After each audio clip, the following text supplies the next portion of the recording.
Kojo! Hey! Kojo! Bla! Mama! Yee! Kojo Jesse! Allez! We any kidding? Kojo! Jesse! Bla! Passing! Bla! Allez! Jack! Asemesi! Kojo bla! Ah! Kai bu kwasi kasi me konyo. O ka majimo. Me nya ohwo. Asembe na esi. Ade be no tiri boni. Asembe na esi. Ye kisi kan ni ko na korhe. Akoko ntu bedwom. Na fo ni korhe. Ye ni yakasi yan ko na fo ni korhe. Ah. Na sinya. Yes sinya kura. Enya ndai. Jikuta. Odi o so fa kutabi. What the fuck from you? Okay. Listen. Ye go. I did. What's it? Ubuzo kumo. Oh. Me koko so am dai. Me koko so am de kojo. You know, ayi. Ayi no. Ayi. Ayi.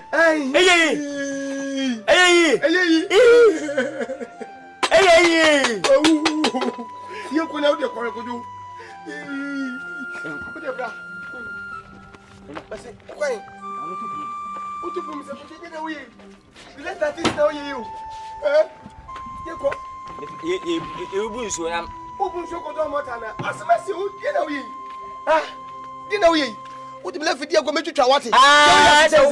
Ubuzo kumo. Me ko han. O ka majimi. Debi adidasi. I see. Mo 23 uwo kume. Opo. Asa. No, ko no se o de ba ti se ka no de ti. Yasu.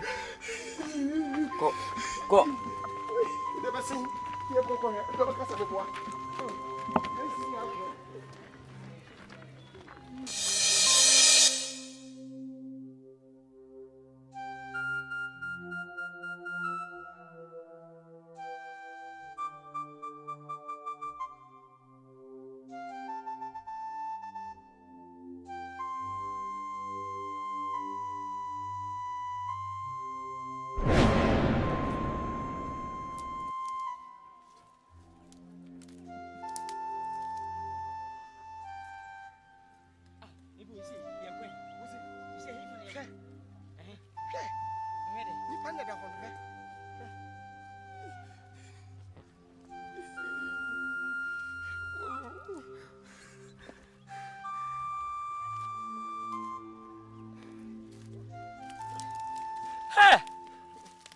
Ade wa no. Me ma de mai. Edu a wo de ma me no. Edu a wo de ma me eno no. Edu bai. Edu a wo de ma me se obetimi de yin se na gunu. Me. Na wo de han. Nyawo. Me sister me ti me sro. Wonya asma. Nya. Me ka se me kwa aka ji obia. Wo no aye me ka ti de be sha. Ya, wo be sha wo hefa. Edu na wo de ma me se yin fa yin se na gunu. Ana me de go aduanem. Wo di wie mi wo te ha no de wu. Edu wo do de ma me se yin de yin se gu. Ento tu sere. Ento ha tu so. Se me bo pa koka gani bi he. En passe mami wo. Unam si ko die gani bi. Ti me passe me ti madam for no. En prem ko to ha na me ni wote. Nna me chese. Won wa se ma fa mpesa. Ha? Odu wo de ma me no na wo da ho no. Se wonyi ni se adu na pa gani so koka bi he. Mami. O me. Di bi na he. Mami aze. Ko di bi na he. Ko di bi. Entra ba fe me no. Nka. Nka me cheche man ka baba. Ntime agen kase. Wait a minute, go feed. Never saw. You know, we make up a car. Over go Cassay. None so can you mean home today? When they do to the man, Miss Wu, when they do good, Miss Me at tea. Hope it's some tools about, hope it's some tools about. Oh my God. And it's what do you have in him? See, Uncle Papa is dangerous. It is said the actress can Papa Pepe. The bush for dinner of the bay. My Susan, I yes, I work for the hard tense costro, or Munya, or Tete, and see every month as a top. Wouldn't tell me. Was he? Wouldn't tell me. Say 30 minutes here, we are on the bay.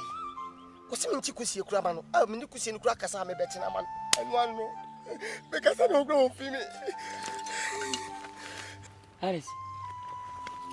So new food, eh? So new food, new food. Si mo am la na edin. Mini mpo da sa bu osidi o. Wa wu no. Ahoy. Afro pa ka fes na. Oh, ne ha nyina ye mede. Kama wi. Sorry. So no film. Fe. Ai. Ko. Ne. Besi.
person me ye. Me pedo yesu ye no. Me pedi o person me ye no. Pesa nsem. Me pesa. Faso. Wudini me pesa. Wakum nipa no. Ye dini esie no. Wakum nipa. Wo de wakum. Wakum nipa. Wo de ade street. Wo yes am de me pikas me bdwa mu. Be gwo mu no me di kan sie class masie no. Apoto. Abedem. Tutu ni ahye wo wudini. Wa. Apo de po. Wa se me ne gani tinya ye ya. Ne yem ya. Wetimi akum. Anyenye ma. Me anyenye ma. Ekukum nipa.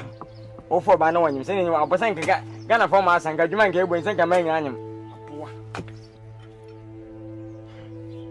Kofa do plan ni ni singwa wetimi akofa de kum nipa. Kasa. Yo yes chance.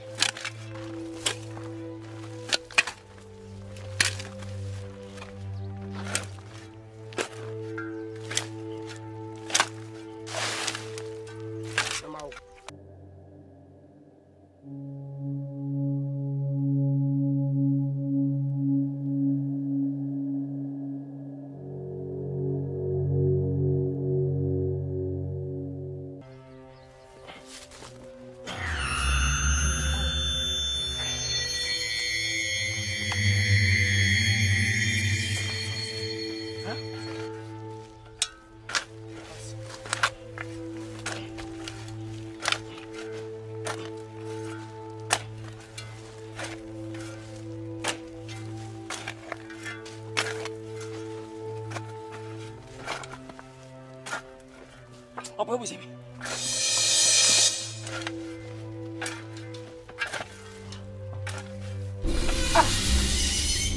Hey. Now what in how? You see idea would woman here. You could talk masa. Adem tini yo. Adem tini do ye. Are. Do yes chance. Do me as say. Do yes chance. E took us a woga. Apa? Kasi ga mutasi. Oh, yeah. Because some